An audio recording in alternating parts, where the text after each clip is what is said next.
Um milionário tem um colapso numa clínica rural e apaixona-se pela única enfermeira que não o reconheceu. O sol castigava impiedosamente o campo empoeirado nos arredores da pequena cidade de Willow Creek. Um palco improvisado havia sido montado diante dos escombros do que seria a futura escola primária Sunrise. Cadeiras dobráveis se estendiam diante dele, ocupadas por moradores, professores, autoridades locais e algumas crianças curiosas. Um estandarte tremulava na brisa morna acima do palco. Juntos construímos o amanhã. Michael Thorne estava em pé no púlpito. As mangas da camisa estavam arregaçadas. O sorriso cuidadosamente ensaiado. Câmeras piscavam enquanto ele falava ao microfone com uma voz firme, carismática, treinada. Essa escola não será apenas um prédio, disse ele. Será um farol, um lugar onde a esperança é ensinada, onde os sonhos começam. Acredito que toda criança, independente de onde tenha nascido, merece o mesmo começo. O público aplaudiu com educação. Alguns rostos mostravam esperança genuína, outros trocavam olhares desconfiados. Michael respirou fundo, os dedos apertando as bordas do púlpito. Mas então, algo mudou. Uma pontada atravessou seu peito. Ele piscou, cambaleou levemente. Uma gota de suor deslizou por sua têmpora. Não era o calor. Tentou continuar. Nós. Mas a palavra morreu em sua língua. De repente deu um passo para trás. Seus olhos viraram por um instante. Os joelhos cederam. Um murmúrio de choque correu pela plateia enquanto Michael Thorne, um dos homens mais ricos do país, desabava diante de todos. Chamem ajuda! Tem algum médico? O pânico se espalhou. Guardas correram para o palco. Outros buscavam seus celulares com mãos trêmulas. Em minutos, Michael foi colocado em uma caminhonete e levado às pressas para o único posto médico da cidade. A estação médica de Willow Creek era pequena, mais parecia uma fazenda adaptada do que uma clínica de verdade. Lá dentro, as luzes fluorescentes piscavam fracamente quando a porta se escancarou. Emergência! Gritou alguém. Ele está com a respiração ruim. Uma jovem de jaleco surgiu no corredor, cabelos presos, estetoscópio balançando no pescoço. Tinha pouco mais de 1,60 m, mas havia firmeza nos olhos. No crachá, lia-se Doutora Iowa Rivers. O que aconteceu? Perguntou, já avaliando o homem pálido na maca. Dor no peito, desmaiou no evento. Pulso fraco, respiração irregular. Iowa pressionou os dedos contra o pescoço dele, checou as pupilas, depois virou-se com precisão para a enfermeira ao lado. É uma emergência cardíaca, infarto agudo do miocárdio, provavelmente na artéria descendente anterior esquerda. A enfermeira mais velha, Judith, franziu o senho. Precisamos levá-lo para a cidade. Não temos equipamento aqui. Ele não sobrevive à viagem, rebateu Iowa sem hesitar. Precisamos agir agora. Um burburinho percorreu a sala. Outra enfermeira, uma moradora local chamada Helen, interveio. Doutora Rivers, isso está além do que podemos lidar. A senhora acabou de sair da faculdade. Talvez devêssemos esperar o helicóptero. Não temos tempo, disse Iowa. Apontou para os monitores. Olhem os sinais vitais. Ele está entrando em colapso. Se esperarmos, ele morre. A tensão cresceu. Judith se aproximou e falou mais baixo. Você nunca fez esse procedimento sozinha. Você não está pronta. Estou sim, respondeu Iowa, calma, mas firme. Se eu não fizer nada, ele morre. Se eu tentar, talvez ele viva. Isso é lógica suficiente para mim. A equipe hesitou. Um dos auxiliares murmurou. Vamos perder o maior doador que essa cidade já teve, nas mãos de uma novata. Iowa olhou diretamente para ele. Não estou pensando no nome dele. Estou pensando no coração que está falhando agora, bem aqui na nossa frente. Um silêncio pesado. Judith respirou fundo, pegou a bandeja com os instrumentos de emergência e a entregou. Então vamos salvá-lo. Agiram rápido. Iowa assumiu o controle, dando ordens como se tivesse o dobro da idade. Sem laboratório de cateterismo, sem imagens avançadas, Apenas instinto, técnica e sangue frio. Administrou os medicamentos trombolíticos, ajustou manualmente o oxigênio, usou o eletrocardiograma portátil para confirmar sua suspeita. Observava cada linha do monitor cardíaco como se fosse um mapa sagrado. 30 minutos. 45. Um único bip constante estabilizou na tela. Iowa soltou o ar preso, afastando-se devagar da maca. O monitor mantinha o ritmo. A cor voltava ao rosto de Michael. Sua respiração regularizava. Ele está estável, disse ela com a voz baixa. A sala ficou em silêncio. Judith a observou por um momento, expressão indecifrável. Depois, assentiu devagar. Você acabou de salvar a vida dele. Iowa não sorriu. Apenas lançou um olhar rápido ao homem deitado na maca, ainda inconsciente do que havia acontecido, e murmurou baixinho. Vamos torcer para que ele acorde com um bom coração, em todos os sentidos. Michael despertou ao leve cheiro de antisséptico e ao zumbido suave das luzes fluorescentes acima dele. Por um instante não fazia ideia de onde estava. Seu corpo doía, o peito latejava com um peso surdo e inconfundível, e sua boca estava seca como papel de areia. Tentou se sentar, mas uma onda de tontura o empurrou de volta. Uma voz calma falou à sua direita. Não se mova tão rápido. Você acabou de sobreviver a um ataque cardíaco. Ele virou a cabeça lentamente e viu uma jovem ao lado da cama, prancheta na mão. O tom era firme, neutro. Usava roupas hospitalares, os cabelos presos em um rabo de cavalo prático, a expressão impassível, nem fria, nem acolhedora, apenas profissional. O que aconteceu? Ele perguntou com a voz rouca. Você desmaiou ontem, no local da escola, ela respondeu. Foi trazido para cá. Tivemos que agir imediatamente. Não havia tempo para levá-lo à cidade. Você me salvou?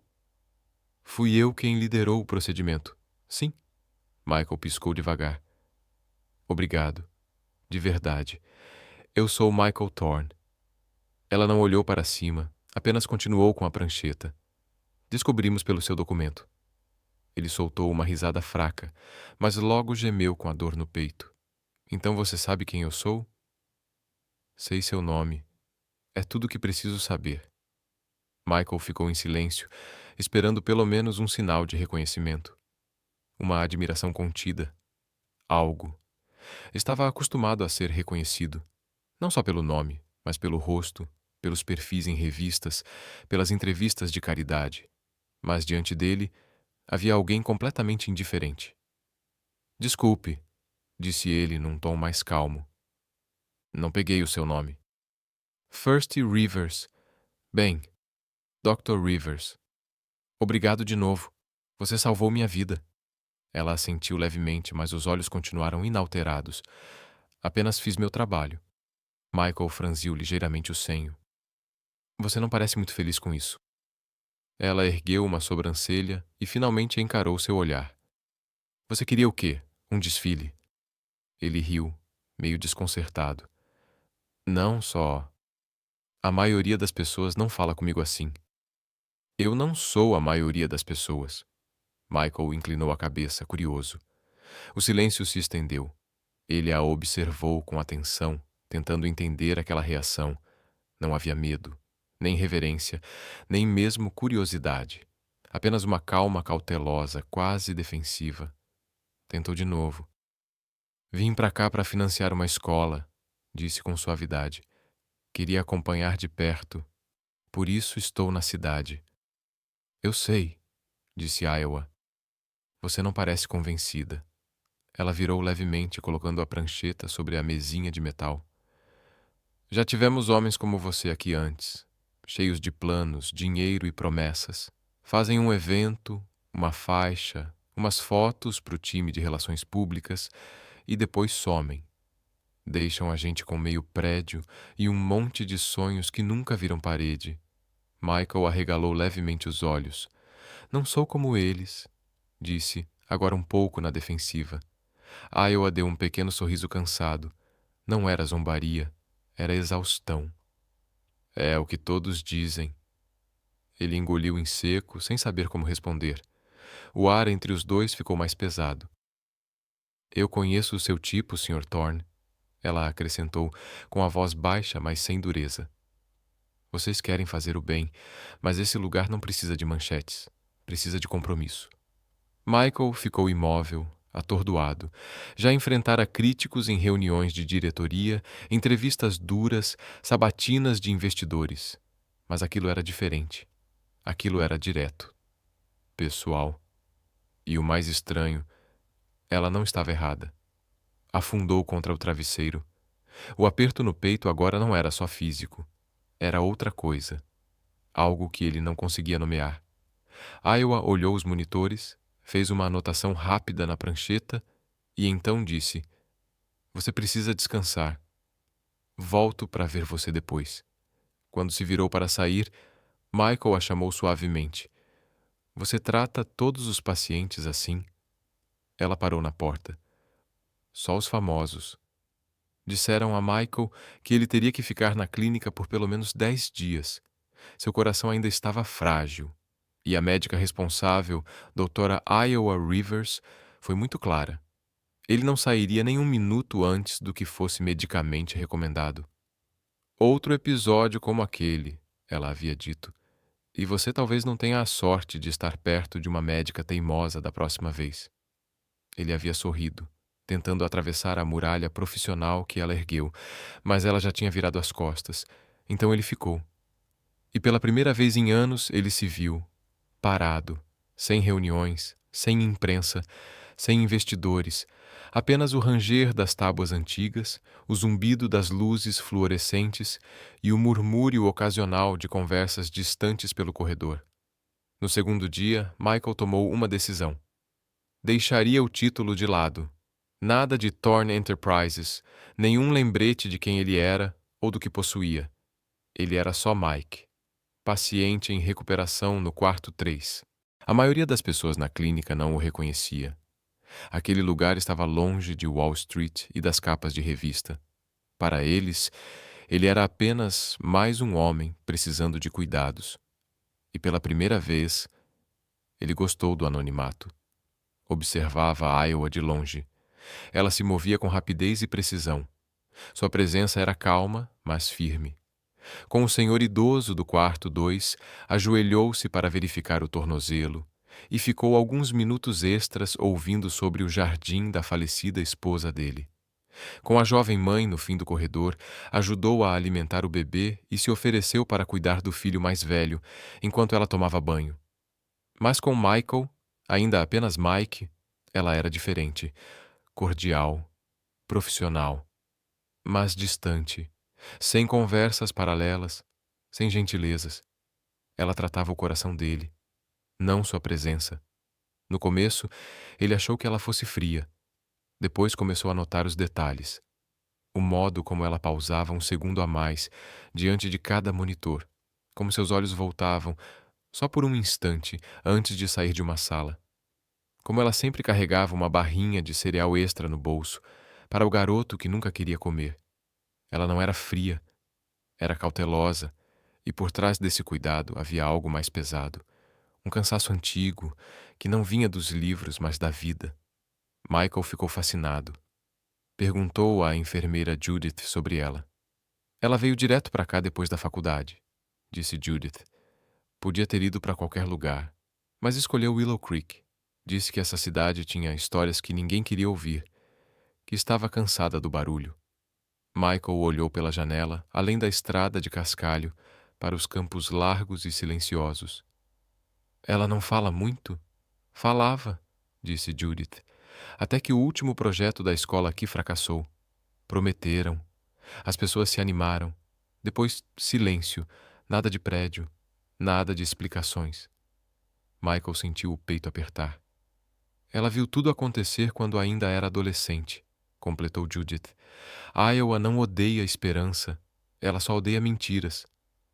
Naquela noite, Michael ficou acordado, olhando para o teto.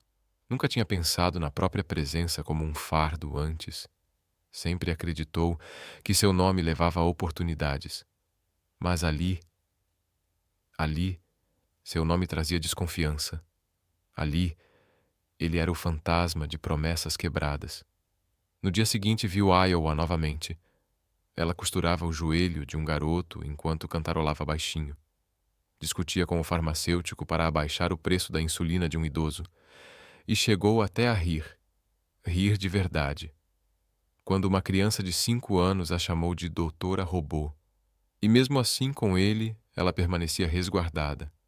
Michael começou a querer saber mais, não sobre seu currículo, mas sobre seus porquês.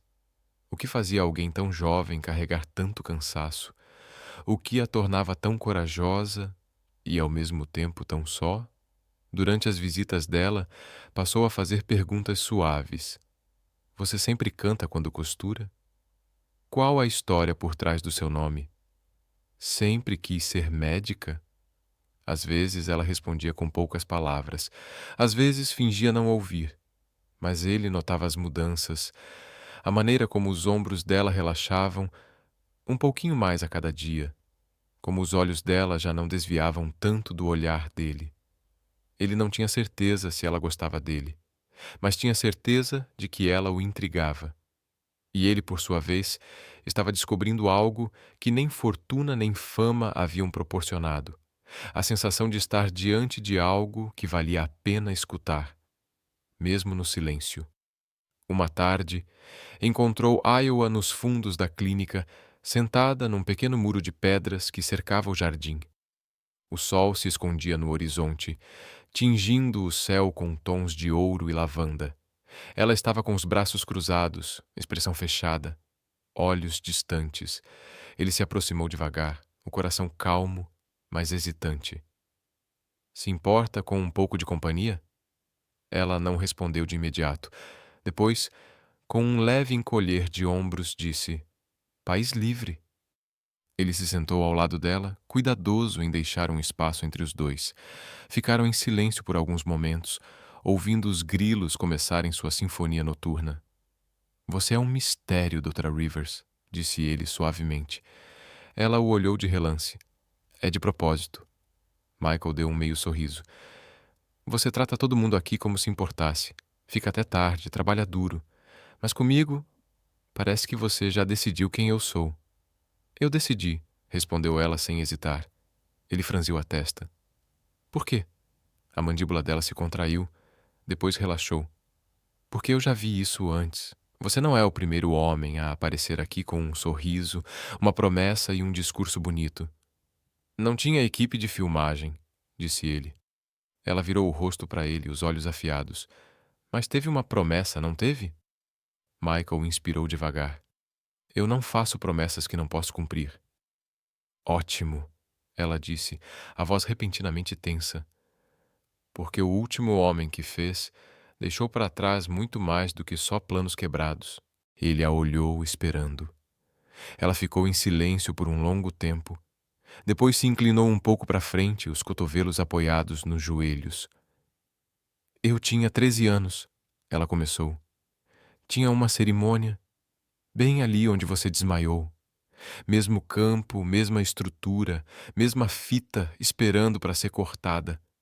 Um homem rico subiu no palco e disse que ia construir a melhor escola que o nosso condado já viu. Eu lembro do orgulho no rosto da minha mãe.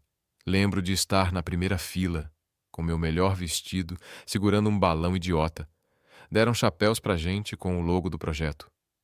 O sorriso de Michael desapareceu. Eles cavaram os alicerces, ela continuou. E depois, nada. Os caminhões sumiram. Os operários foram embora. A gente esperou todo aquele verão, depois o outono, depois o inverno. O campo virou matagal.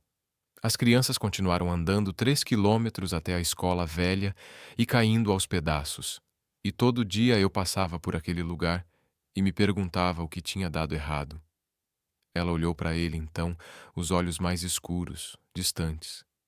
A gente esperou 3 anos. Ela sussurrou. E nada nunca veio. Só promessas, que viraram silêncio. A garganta de Michael apertou. É por isso que eu não acredito em você, ela disse baixinho. Não só em você, em todos vocês. Essas pessoas que acham que boas intenções são o suficiente, que acham que aparecer, fazer um discurso, apertar umas mãos é caridade.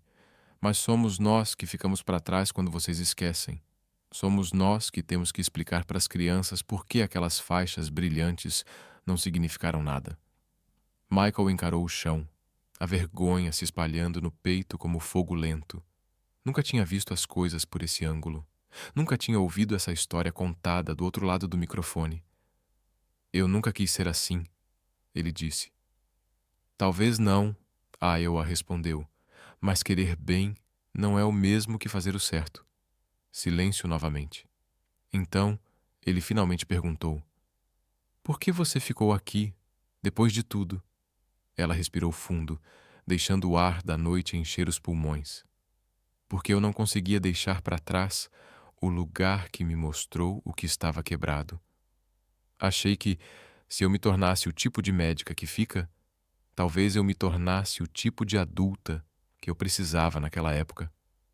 Michael se virou para ela completamente, admiração e culpa se misturando em seu peito. Já fiz muita coisa na minha vida, ele disse. Algumas boas, outras barulhentas. Mas acho que essa é a primeira vez que alguém me fez sentir pequeno, de um jeito que importa. Ela olhou para ele de novo, os olhos um pouco mais suaves dessa vez. Então talvez você não seja tão ruim assim, ela disse. Michael deu um leve sorriso, e pela primeira vez, Iowa não desviou o olhar. Na manhã em que Michael Thorne recebeu alta oficialmente da clínica de Willow Creek, os enfermeiros esperavam que ele fosse embora naquela mesma tarde. Afinal, era isso que gente como ele fazia. Chegava com alarde e ia embora em silêncio depois que os discursos acabavam e as câmeras eram guardadas. Mas ele não foi embora. Em vez disso, pediu uma reunião com o supervisor de obras da cidade, alguns pais da comunidade e um grupo de professores que há muito tinham perdido a esperança de ver uma escola nova. Quando perguntaram por que ainda estava ali, ele apenas disse: Preciso fazer uma reavaliação geológica completa da área antes de continuar com a construção. Algumas coisas não batiam. A maioria não questionou. Alguns deram de ombros. Outros permaneceram céticos. Quando Iowa soube da notícia, ergueu uma sobrancelha, mas não disse nada. Mas Michael não estava mentindo. Não exatamente. Ele realmente planejava revisar os planos. Só que, por baixo disso, algo mais profundo tinha mudado. Algo que Iowa despertou sem querer. Ele já não queria construir uma escola por fama ou relações públicas. Queria construir do jeito certo. Por eles, por ela. Todas as manhãs, saía do quarto pequeno que alugou em cima da loja de ferragens e caminhava pelas estradas de terra da cidade. Conversava com famílias, fazia perguntas, anotava tudo. Sentava com professores em salas de aula antigas, onde os azulejos do teto cediam e os livros didáticos vinham dos anos 2000. Jogava bola com crianças descalças em grupos bagunçados e ouvia o que elas queriam numa escola.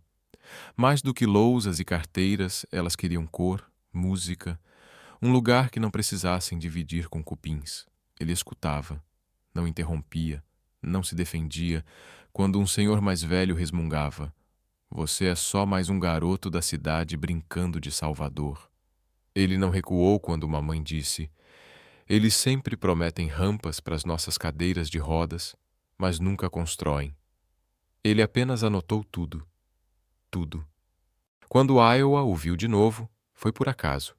Ela tinha acabado de terminar sua ronda da noite e estava cortando caminho pelos fundos da biblioteca quando o avistou sentado de pernas cruzadas na varanda do centro comunitário, cercado por 3 crianças falando todas ao mesmo tempo e agitando pedaços de papel. Ele desenhava algo num bloco grande, esboços rústicos de um parquinho, com rótulos baseados nas ideias das crianças. Escorregador com rabo de dragão, casa na árvore, cantinho de leitura, balanços que não rangem. Ela ficou ali, observando mais tempo do que devia, sem que ele notasse. No dia seguinte, Michael apareceu na clínica, não como paciente, mas com uma pergunta. Preciso de alguém com conhecimento médico para me ajudar a projetar a sala de primeiros socorros da escola, disse ele. Será que você consegue me emprestar algumas horas? Iowa o encarou, sempre cautelosa. Você está mesmo fazendo isso? Ele assentiu. Não para Manchete. Só por eles. O olhar dela procurou o dele, buscando o brilho típico da vaidade, mas não encontrou. E então, ela concordou. Nos dias que se seguiram, ela se viu envolvida em mais reuniões do que esperava. O que começou como uma simples consulta sobre a sala médica virou discussões sobre programas de alimentação, apoio psicológico e como transformar a escola num espaço seguro para crianças que carregavam traumas demais no peito. Michael levou cada sugestão dela a sério. Nunca foi condescendente. Nunca fingiu saber mais. Ele apenas ouvia. E para Iowa, que tinha passado tanto tempo sendo a única a lutar por aquelas crianças, aquele ato simples de escutar começou a quebrar uma parede que ela nem sabia que ainda existia. Numa tarde, enquanto caminhavam pelo terreno onde os alicerces da escola finalmente seriam construídos, dessa vez com licenças em ordem, solo analisado e um empreiteiro local de confiança, Iowa parou. Você podia ter só assinado um cheque e sumido, disse ela. A maioria das pessoas no seu lugar teria feito isso. Michael sorriu, tirando o pó das calças jeans. Eu não sou a maioria. Ela estreitou os olhos levemente. Você costumava ser. Ele riu, um som baixo e verdadeiro. Acho que sim. Ficaram em silêncio por um tempo. O vento balançava as árvores ao redor. O sol projetava sombras longas sobre o terreno. E nesses segundos quietos, nenhum dos dois desviou o olhar. Por que essa cidade? Ela perguntou suavemente. Por que ficar? Ele hesitou antes de responder. Porque alguém aqui me disse que boas intenções não são suficientes, que pessoas como eu acabam causando mais mal do que bem quando chegam com meio plano. E porque eu quero ser o homem que prove que ela estava errada. Iowa não sorriu, não de verdade. Mas seus olhos suavizaram. Talvez, disse ela, você já seja. Naquela noite, quando voltou à clínica, Judith ergueu uma sobrancelha. Você saiu com o bilionário de novo? Ele não está agindo como um bilionário, respondeu Iowa, quase para si mesma. Judith sorriu de lado. Bom, me avisa se ele começar a construir a lua. Mas Iowa não respondeu. Em vez disso, enfiou a mão no bolso do casaco e tirou a planta dobrada que Michael tinha dado para ela revisar. Desenhada a lápis, borrada por digitais e coberta de rabiscos feitos por crianças de 10 anos. Não era perfeita. Mas pela primeira vez em muitos anos, parecia real.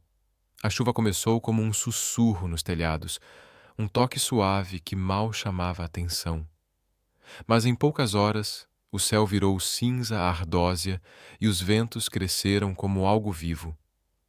Ao anoitecer, Willow Creek estava afundando numa tempestade mais feroz do que qualquer uma que a cidade já tinha visto em anos. O rio foi o primeiro a transbordar. Depois, as estradas lamacentas desmoronaram sob o peso da água e do pânico. Os relâmpagos cortavam o céu como batalha. O trovão sacudia as janelas já trêmulas em suas molduras. A clínica perdeu energia pouco depois da meia-noite. O teto começou a vazar às 2. Às 3, metade dele tinha sido arrancado completamente. Iowa estava encharcada, correndo de sala em sala com uma lanterna presa entre os dentes, tentando mover os pacientes para os andares inferiores, enquanto pressionava gaze contra uma testa ensanguentada e gritava por alguém para estabilizar o soro. Quando a porta dos fundos bateu com força, ela se virou esperando mais vento, mais caos, mas era Michael. Ele estava encharcado até os ossos, as roupas coladas ao corpo, lama escorrendo pelas calças jeans. Um dos braços segurava uma criança trêmula. O outro arrastava uma mochila cheia de suprimentos médicos. Você não devia estar aqui, ela gritou. Encontrei 2 crianças numa casa alagada, perto da ponte. Ele gritou de volta. A mãe delas ainda está no telhado. Já avisei a equipe de resgate onde. Michael, Seu coração ainda está batendo? Ela o encarou, olhos arregalados, encharcada, sem fôlego, e sentiu algo mudar de novo. Não era admiração, nem medo. Era algo mais próximo da descrença. Leva eles para dentro, ordenou. Ele obedeceu sem dizer uma palavra. A noite se desenrolou como um campo de batalha. Eles se moviam juntos pela água e pela escuridão, arrastando sacos de areia até as portas, imobilizando uma perna quebrada com pedaços de madeira, limpando os degraus da frente para que os veículos de emergência pudessem chegar. Michael não parou, nem quando o vento o derrubou de lado, nem quando as mãos começaram a abrir bolhas, nem quando Iowa o flagrou, segurando o peito por um segundo longo demais. Você precisa sentar, ela disse depois. Mais tarde, ele respondeu. Ao amanhecer, a tempestade tinha passado, mas a cidade estava em frangalhos. Estradas destruídas, árvores arrancadas, janelas estilhaçadas, vidas viradas do avesso. E Michael ardia em fevereiro. Iowa o encontrou desabado num catre perto da sala de suprimentos da clínica, tremendo sob um cobertor encharcado, a pele pálida e pegajosa. Ela se ajoelhou ao lado dele, afastando os fios molhados da testa. Seu idiota! Idiota teimoso! Murmurou. Os olhos dele se entreabriram. Mas a gente salvou eles, né? Sim, ela respondeu baixinho. Mas agora é você que eu tenho que salvar. Ele tentou sorrir, mas o esforço o lançou numa crise de tosse. Iowa chamou Judith e 2 enfermeiras. Elas se moveram rápido, ligando o soro, enrolando-o em cobertores secos, checando os sinais vitais. Ele tinha forçado demais um coração que já era frágil. Desidratação, exposição, exaustão. O corpo gritava. Naquela noite, a clínica brilhava fracamente sob a iluminação de emergência. Pacientes dormiam em macas e no chão. Enfermeiras cochilavam em turnos. Mas Iowa nunca saiu do lado de Michael. Sentada numa cadeira de metal encostada na cama, com um pano úmido numa mão e a outra repousando no braço dele, ela observava cada tremor das pálpebras, cada movimento do peito. Idiota! Ela sussurrou uma vez sem dureza. Você podia ter morrido? De novo. Michael não respondeu. Dormia como se estivesse morto, mas não havia dúvida. Ele ainda lutava. Horas passaram. Do lado de fora, o vento cessara. A chuva também. Dentro da clínica, o silêncio entre eles carregava tudo o que ainda não tinha sido dito. De manhã, a febre de Michael cedeu. Ele abriu os olhos devagar e encontrou Iowa já olhando para ele. O cabelo despenteado, olheiras fundas de cansaço. Você ficou? Ele sussurrou rouco. Você acha que eu ia sair depois de tudo que você fez? Ele tentou sorrir. Seria compreensível. Ela balançou a cabeça sem esconder a emoção na voz. Michael, você não precisava fazer tudo aquilo. Você podia ter ido embora, ninguém teria te culpado. Eu não podia ir, ele disse. Não enquanto essa cidade ainda precisava de mãos. Você quase se quebrou tentando. Talvez, ele respondeu, os olhos fixos nos dela. Mas talvez. É disso que precisa para ser o tipo de homem em que você acreditaria. Iowa se recostou, o coração batendo forte. Não falou por um longo tempo. Então, finalmente, estendeu a mão. E dessa vez, ela não soltou. Quando Michael acordou de novo, o quarto estava calmo. A tempestade tinha passado. A clínica já tinha luz. Do lado de fora, a luz da manhã entrava pelas cortinas, mas por dentro, o ar ainda parecia pesado, carregado de tudo que tinha ficado preso entre palavras não ditas. Iowa estava sentada ao lado da cama, braços cruzados, o cabelo preso, mas alguns fios soltos emolduravam seu rosto cansado. Quando viu os olhos dele se abrirem, endireitou-se um pouco. Você voltou, disse suavemente. Michael esboçou um sorriso fraco. Acho que tô pegando o hábito de acordar olhando para você. Ela revirou os olhos, mas sem irritação de verdade. Ele a olhou por um longo tempo e então falou, voz baixa e rouca. Você é a primeira pessoa que conheci em muito, muito tempo que não me olhou com admiração. Ela franziu o senho. Isso é bom? É honesto, ele respondeu. Você não me bajulou, não precisou de mim. Olhou nos meus olhos e disse a verdade, mesmo quando era a última coisa que eu queria ouvir. Iowa não respondeu. Michael respirou fundo. Sua voz estava mais firme agora.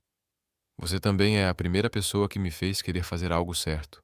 Não pelo meu nome, não por legado, só certo. O silêncio que se instalou entre eles parecia denso, cheio de significados. Ela baixou o olhar. Você me assustou, aquela noite. Eu sei, ele disse. Eu também assustei a mim mesmo. Iowa olhou para cima novamente, e havia algo nos olhos dela, suave, mas cauteloso, que fez Michael parar por um instante.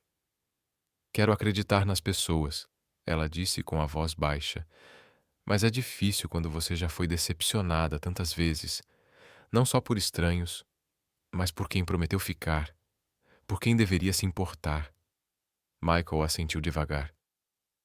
Não estou pedindo para você acreditar em mim. Ainda não. Só talvez me dê a chance de continuar aparecendo. Ela ficou em silêncio por um longo momento. Então se inclinou e, com delicadeza, ajustou o cobertor sobre o ombro dele. Descansa, murmurou. Você vai precisar de energia. Para quê? Ele perguntou com um leve sorriso. Para uma inauguração.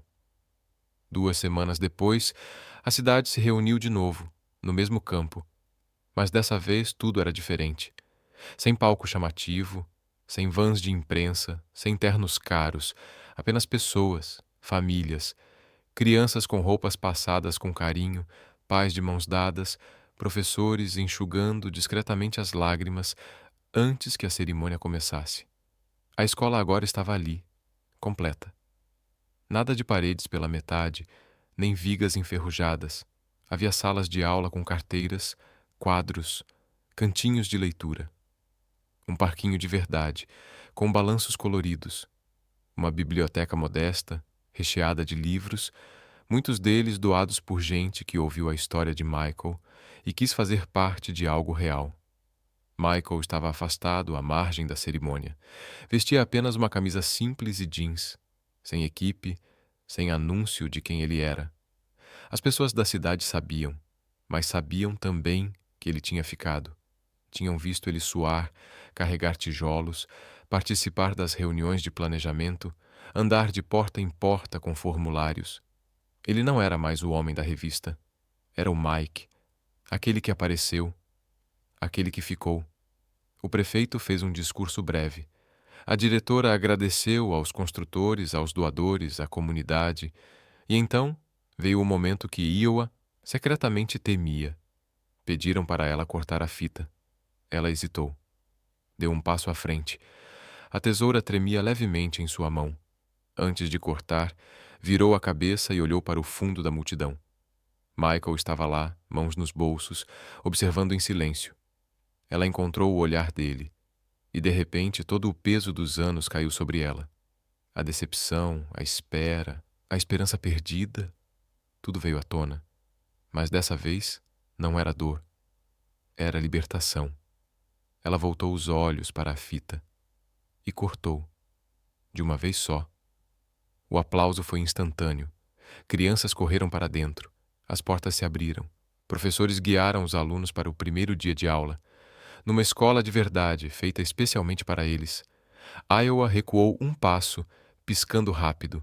As lágrimas vieram antes que ela pudesse conter. Tentou enxugar, mas eram muitas.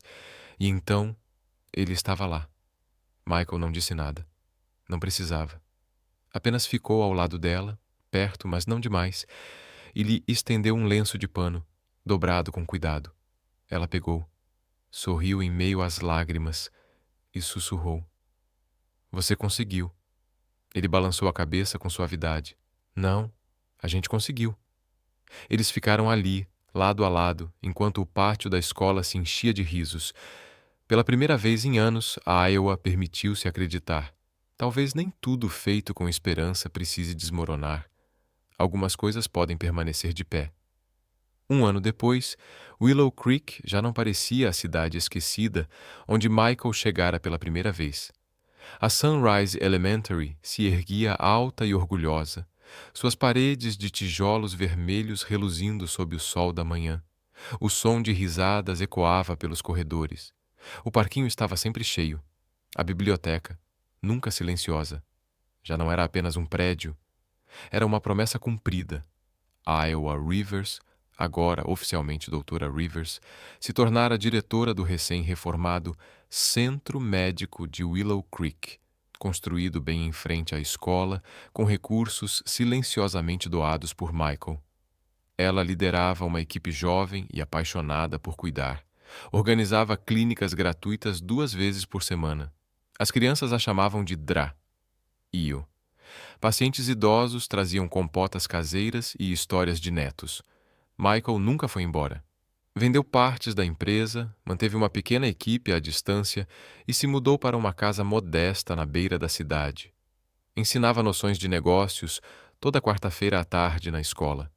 Ajudava a organizar projetos comunitários, mas na maior parte do tempo era só o senhor, Mike. O homem que trazia livros, fazia biscoitos com as crianças e consertava o balanço que vivia quebrando. Juntos, Iowa e Michael se tornaram o coração constante de Willow Creek. O amor deles não era chamativo, era firme, lento, real. Numa tarde de primavera, após um longo dia cuidando de pacientes e revisando planos de aula, Michael chamou Iowa para uma caminhada pelo jardim atrás da escola. As árvores começavam a florescer. O ar cheirava a vida nova. Eles pararam sob a amendoeira, a mesma onde, anos antes, haviam se abrigado de uma tempestade de verão. Iowa estendeu a mão e tocou uma das pétalas, distraída. Michael se virou para ela. "Vim aqui achando que ia construir uma escola", disse ele, enfiando a mão no bolso do casaco. "Mas você me ensinou a construir um lar." Então ele se ajoelhou, na mão um anel de prata simples. "Casa comigo, Iowa." Ela o encarou, a respiração presa no peito, os olhos cheios de lágrimas. Sem uma palavra, se ajoelhou também, envolveu os braços ao redor dele e sussurrou com a voz trêmula: "Sim." Um mês depois, o casamento aconteceu no próprio pátio da Sunrise Elementary.